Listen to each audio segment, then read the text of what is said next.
দিয়ে যাবে, তখন যদি কেউ ব্যর্থ হয় অবশ্যই তার বিরুদ্ধে পদক্ষেপ নেওয়া হবে। আমরা সুযোগ দেব, সবাইকে শাস্তি দিলে লুম্বান বাঁচতে কম্বল শেষ। অতীতের অনেক কিছু আমরা পারবো না, কিন্তু কিছু বিষয় আমরা ছাড়তে পারবো না। আমরা ছাড়তে পারবো না আবু সাঈদের হত্যাকারী, আমরা ছাড়তে পারবো না আবরার সাঈদের যারা হত্যাকারী তাদের শাস্তি বাস্তবায়ন না হওয়া পর্যন্ত তাদের জন্য কোনো ছাড় নাই।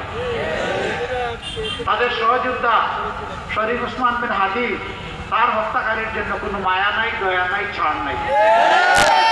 এদের সহযোদ্ধাদের বিচার তো হতে হবে, এটা তো ন্যায্যতার দাবি।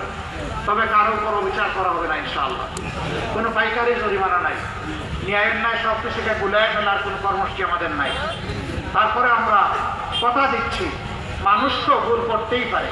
অনুতপ্ত হয়ে যদি তারা তাদের কর্মের মাধ্যমে প্রমাণ করে যে তারা তাদের কাজের জন্য লজ্জিত, অবশ্যই তাদের ব্যাপারটা ইতিবাচকভাবে বিবেচনা করে বলবে ইনশাআল্লাহ।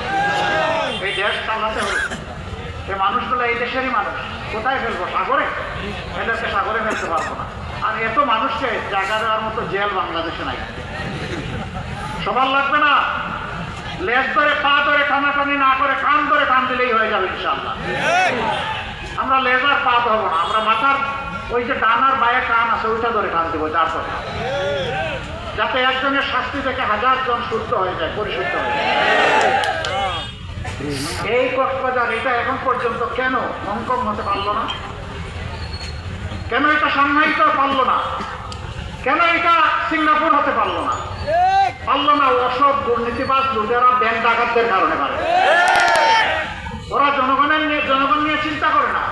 দারুণ দরদ ওদের, নিজেই পড়ে আছে বাংলাদেশে, সব 14 গোষ্ঠী পাঠায় দিচ্ছে বিদেশে। এরাই আমাদের দেশকে লুটে ফুটে শেষ করে দিয়েছে। আমরা কথা দিচ্ছি, দেশ থেকে যে 28 লক্ষ কোটি টাকা বিদেশে পাচার করা হয়েছে, ওদের পেটের ভিতরে হাত ঢুকে বের করে আনবো ইনশাআল্লাহ।